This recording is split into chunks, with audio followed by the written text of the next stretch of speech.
From our archives, the Billy Graham Classics.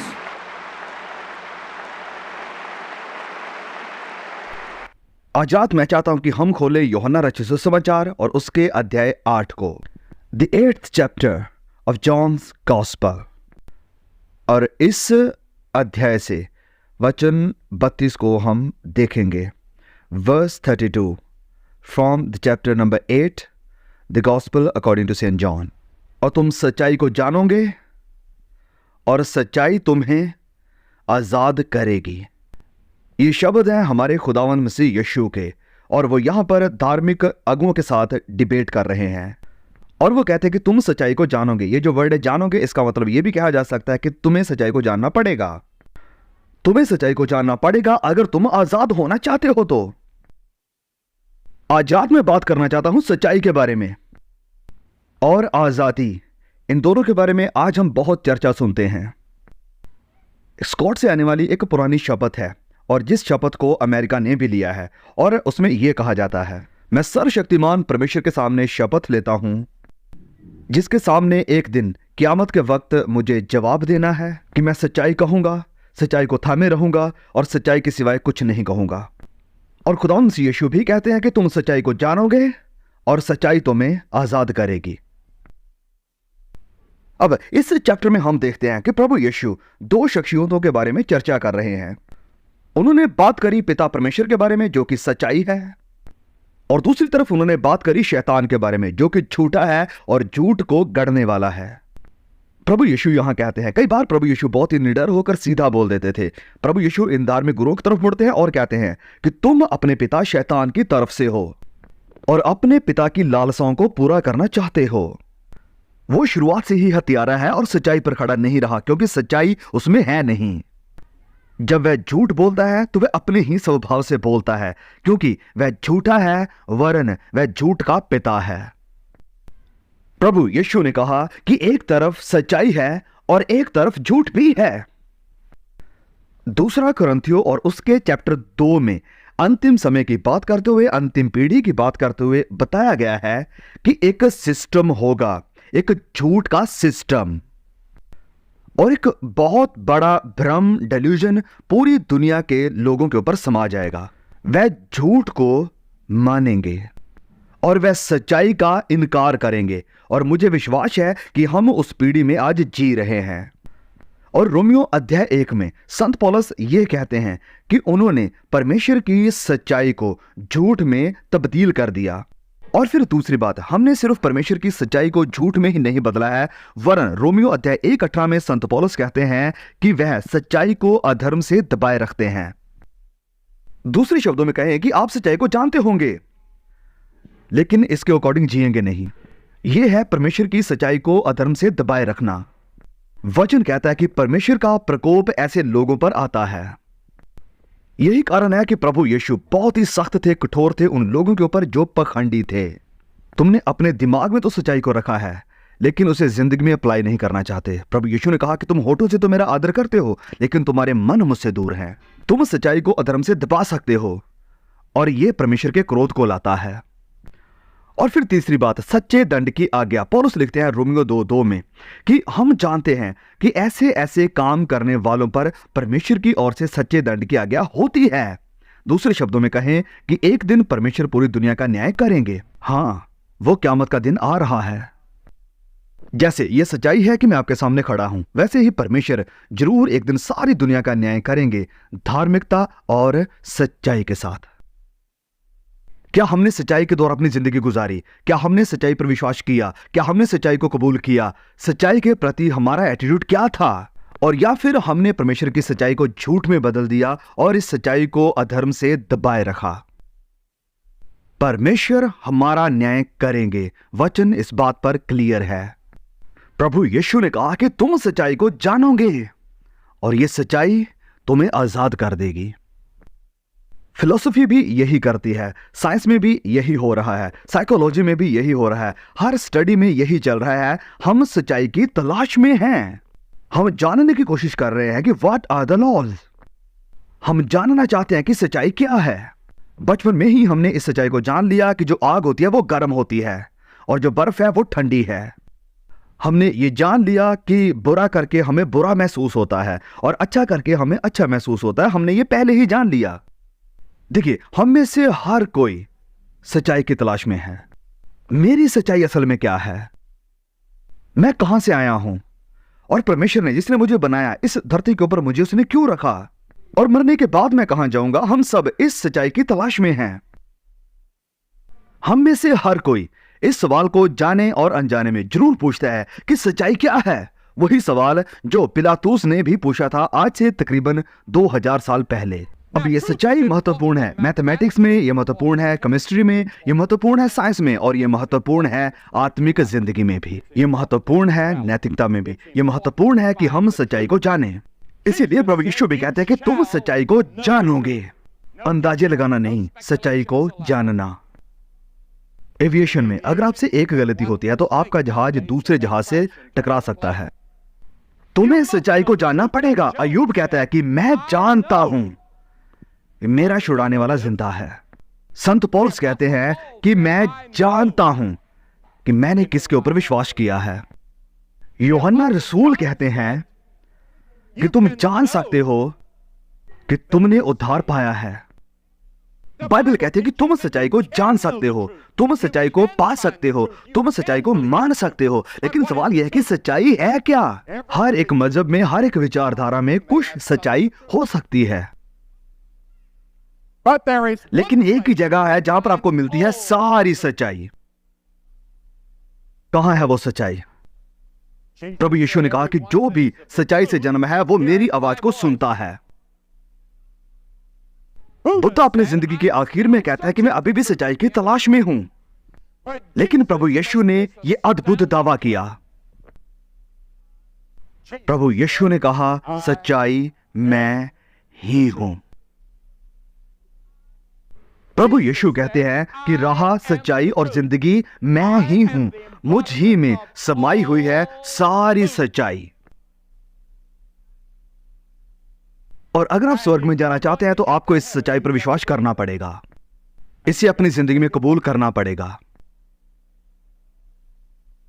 अगर कोई आपसे मिले और कहे कि मैं राह, सच्चाई और जिंदगी हूं, आप कहेंगे कि लगता है यह कोई पागल है या ऐसे कोई मानसिक बीमारी है। और या फिर प्रभु यीशु जानबूझकर झूठ बोल रहे थे। उन्हें पता है ये सच्चाई नहीं है, लेकिन फिर भी वो झूठ बोल रहे थे। हां, यह भी एक आपके पास ऑप्शन है। लेकिन मान लीजिए कि वह सच्चाई है। मान लीजिए कि सारी सच्चाई उसी में समाई हुई है और आपने इस सच्चाई का इनकार कर दिया और इस सच्चाई को झूठ में बदल दिया, तो फिर आपने एक भयानक गलती कर दी है अनंत काल के लिए। मैं व्यक्तिगत तौर पर यह विश्वास करता हूं कि प्रभु यीशु ही सच्चाई है। मैं विश्वास करता हूं कि सारी सच्चाई उसी से शुरू और उसी से खत्म होती है, और विश्वास के साथ मैंने इस सच्चाई को माना है और अपना कदम उठाया है, और इस सच्चाई ने मेरी पूरी जिंदगी को बदल दिया है। और यह सच्चाई बहुत ही सिंपल है, साधारण है, और उसने इस सच्चाई को बहुत ही सिंपल रखा है कि आप इस सच्चाई को जान सकते हैं। एक अंधा इंसान, बहरा इंसान, काला इंसान, पीला इंसान, गोरा इंसान, कोई भी आकर इस सच्चाई को ग्रहण कर सकता है। पढ़े लिखे इस सच्चाई को जान सकते हैं, अनपढ़ इस सच्चाई को जान सकते हैं। मैं ऐसे लोगों को जानता हूं जो बिल्कुल भी पढ़े लिखे नहीं हैं और वो इस सच्चाई को जानते हैं, और इस सच्चाई ने उन्हें संतुष्ट किया है, उन्हें आनंद दिया है। मैं कई बड़ी बड़ी यूनिवर्सिटी के प्रोफेसर्स को जानता हूं, कई महान साइंटिस्ट को जानता हूं जो इस सच्चाई के पास आए हैं, उसे माना है, और मसीह यीशु के आगे उन्होंने अपने आप को नम्र किया है, अपने घुटने को झुकाया है, और वो साइंटिस्ट हैं, और इस सच्चाई ने उनकी जिंदगियां बदल दी।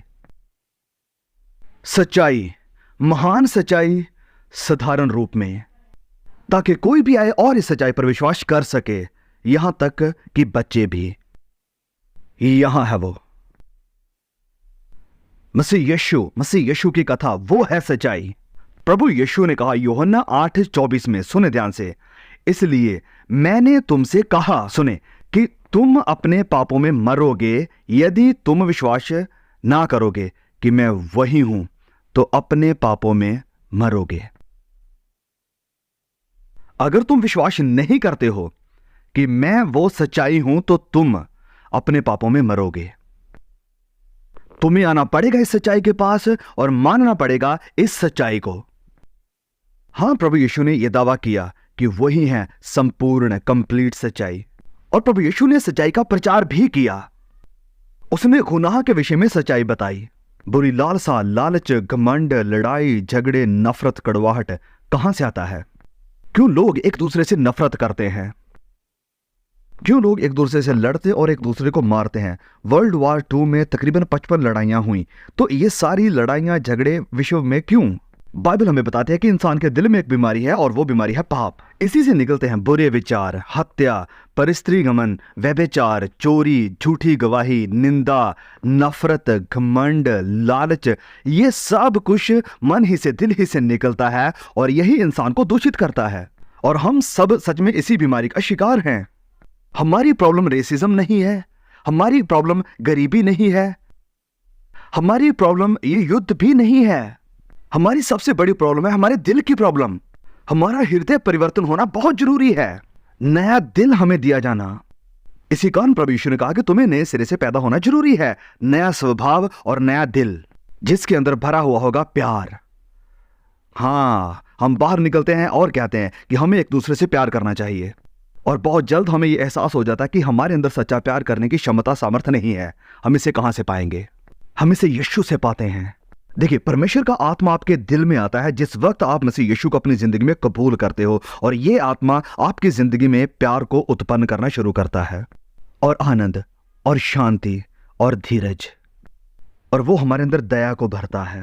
और ये सारे फल पवित्र आत्मा हमारी जिंदगी में उत्पन्न करता है जिस वक्त हम मसीह यीशु को अपनी जिंदगी में ग्रहण करते हैं।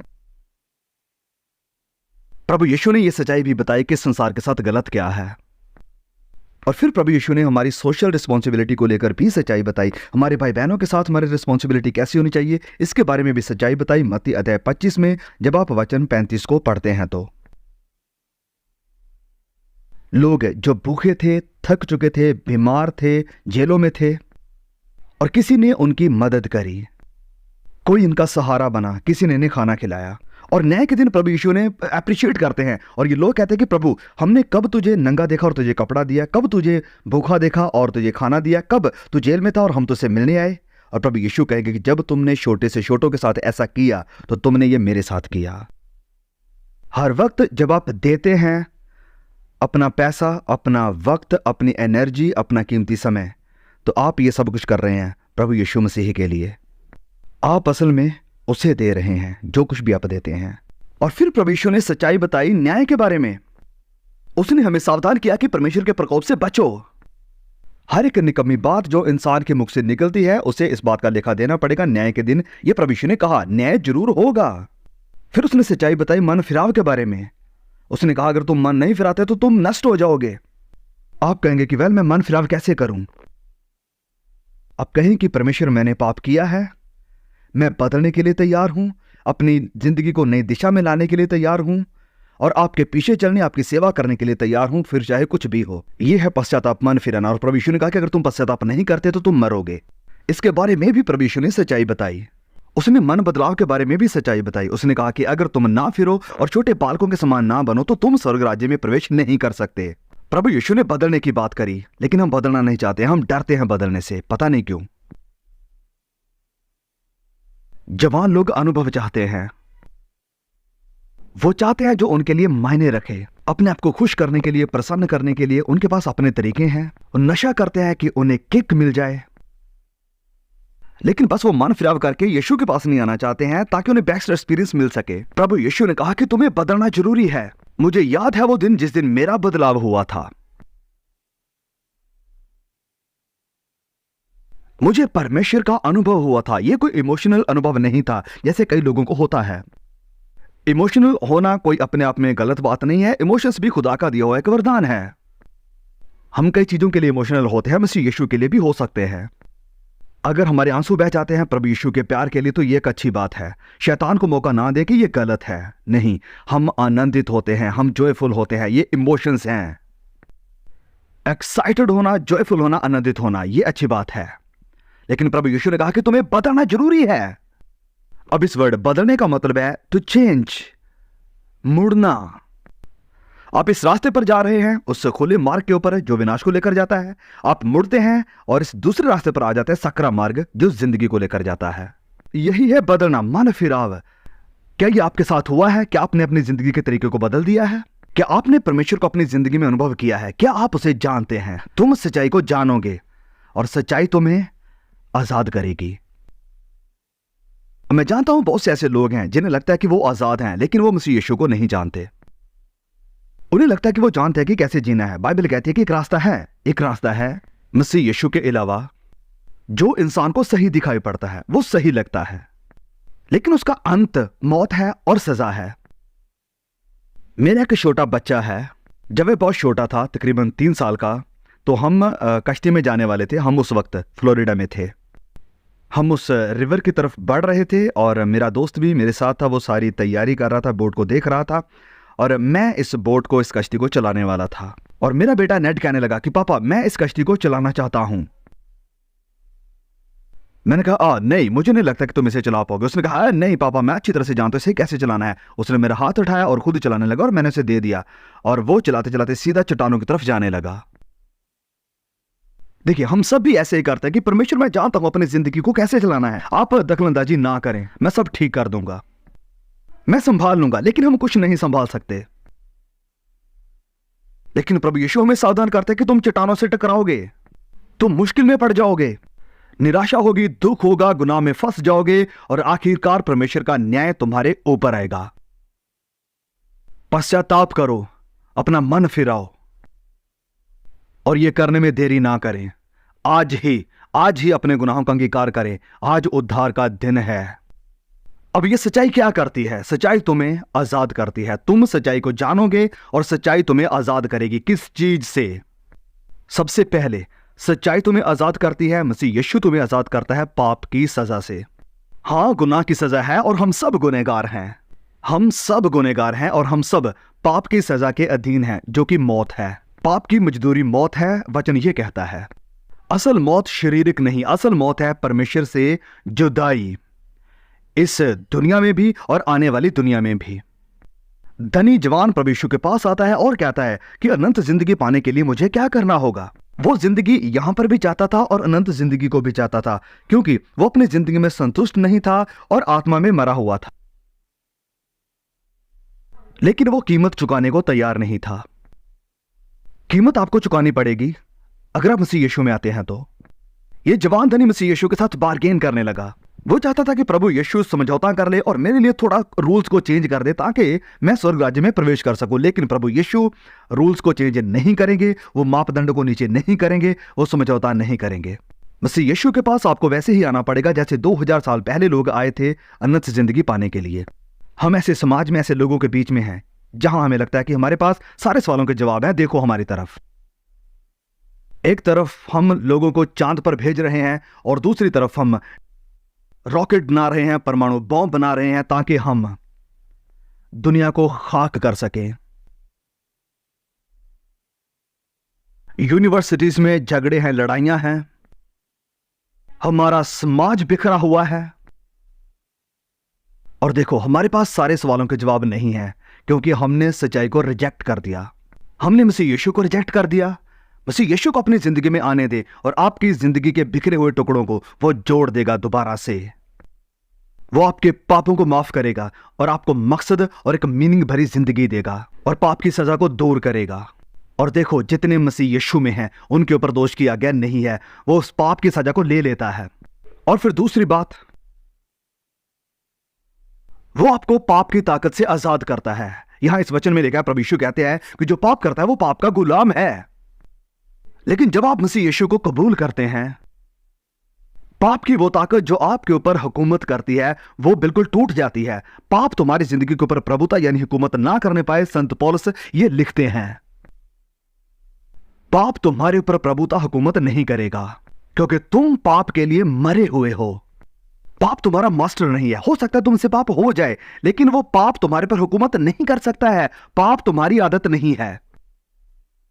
पाप के ऊपर तुम्हारी ताकत है, तुम्हारा नया स्वभाव है उस पवित्र आत्मा के द्वारा जिसे पिता ने तुम्हें दिया है। और फिर तीसरी बात, सच्चाई पाप की उपस्थिति को हमारी जिंदगी से मिटा देती है।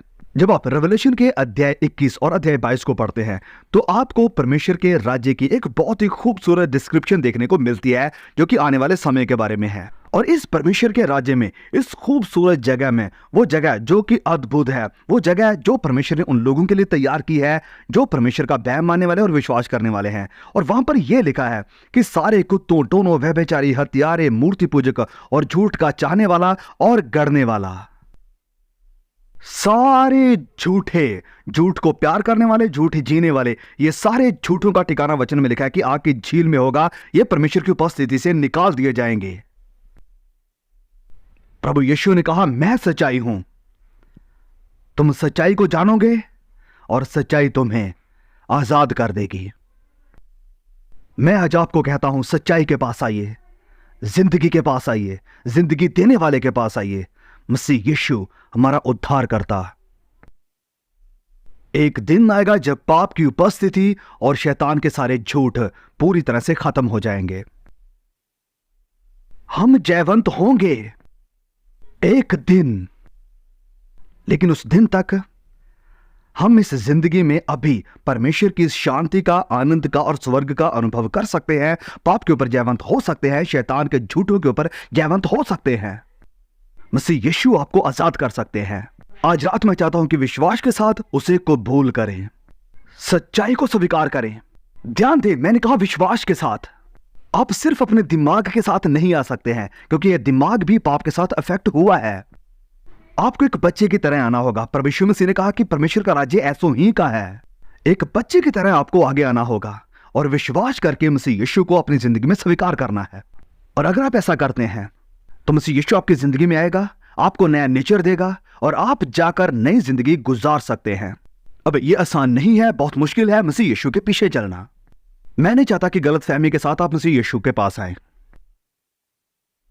अब जब आप ये फैसला करते हैं और जब आप वापस परिवार में जाते हैं, अपने पड़ोस में जाते हैं या अपने घर में जाते हैं, तो आप अकेले नहीं जाते हैं, मसीह यीशु आपके साथ जाता है। आज रात मैं आपसे कहता हूं कि आप आइए और प्रभु यीशु को कबूल करें यहां सबके सामने। खुदा मसीह यीशु ने जब भी लोगों को बुलाया तो उसने लोगों को सबके सामने बुलाया। इसके पीछे कारण है, उसने कहा कि अगर तुम लोगों के सामने मेरा अंगीकार नहीं कर सकते तो मैं भी अपने पिता के सामने तुम्हारा अंगीकार नहीं करूंगा। आइए सबके सामने। मैं आप में से हर किसी को कहता हूं, जितने भी यहां पर बैठे हुए हैं, ऊपर या नीचे, जितने भी स्टेडियम में यहां पर आज मौजूद हैं, मैं कहता हूं कि आज आप यहां इस प्लेटफॉर्म के सामने आइए और कहें, मैं मसीह यीशु को आज चाहता हूं, मैं सच्चाई को स्वीकार करता हूं, मैं चाहता हूं कि सच्चाई मेरी जिंदगी के ऊपर हुकूमत करे। मैं कहता हूं कि आप अपनी जगह से उठिए, सब जवान भाई बहन जितने भी यहां पर हैं, सब लोग। पवित्र आत्मा ने आज आपके साथ बात करी है, उसकी आवाज का इनकार ना करें। हम आपका इंतजार करेंगे और आपके लिए प्रार्थना करेंगे।